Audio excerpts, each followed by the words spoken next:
you've used the term global jihadist movement and thus identified the global jihadist movement as the focus of America's fight against terrorism.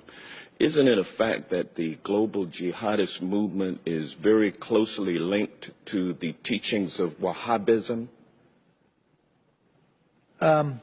Yes or no? Yeah, I would say they draw inspiration in a perverted sense, but yes, I would say, and Robert may want to elaborate on that. But the two big global jihadists are Al Qaeda and ISIL. And they draw their inspiration from the Wahhabi strain of Islam, isn't that correct? Yes. And the Wahhabism is a 18th century offshoot of Sunni Islam, which began in the land that has come to be known as Saudi Arabia. Isn't that correct? Yes. And Wahhabism seeks to purify Islam by getting rid of a number of human behaviors and practices that it considers to be sins against Allah. Correct? Correct. And Wahhabism is a strict, fundamentalist, highly intolerant strain of Islam. Correct? Yeah. Correct? And now, isn't it a fact that the Saudi ruling monarchy derives its legitimacy by reliance on the ideology of Wahhabism? You want to? The Saudis are riding a tiger. The Saudis are riding a tiger.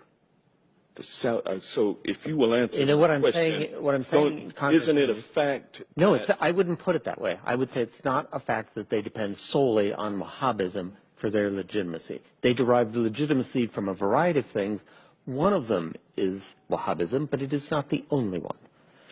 Well, is it fair to say that Wahhabism is the state-sponsored religion of Saudi Arabia?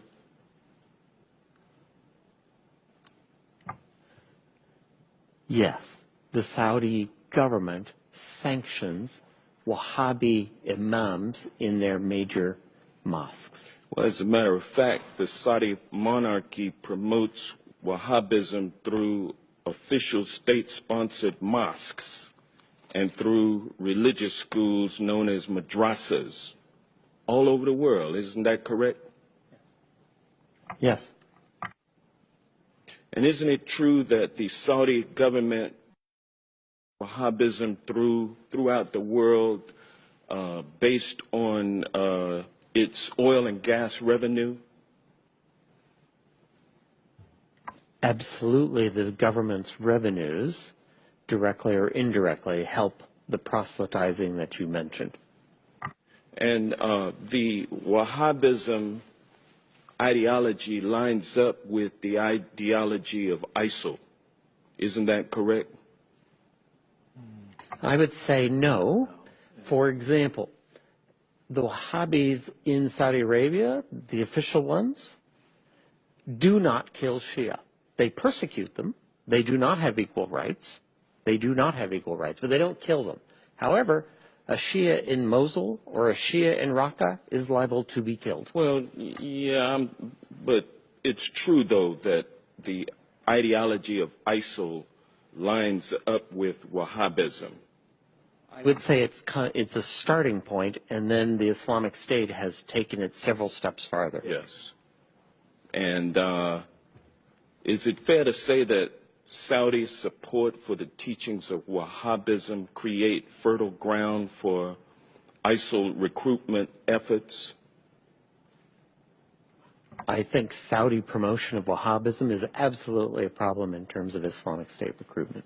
And so we will be unable to defeat the global jihadist movement, which is based on largely Wahhabism, which is a state-sponsored religion of Saudi Arabia, without somehow enlisting the support of the Saudi royal family in withdrawing its financial support for Wahhabism. Is that a fair assessment? So in the discussion we had earlier about dealing with radicalization in the first place, this is what you're talking about, right? I think Saudi Arabia is a center of where that needs to take place. So there needs to be a discussion with the Saudis about their support for Wahhabism and how it should be treated and how they should think about it. So absolutely right. What was the latest amount of arms that we sold to Saudi Arabia? The latest shipment, I think it was what, $100 million worth of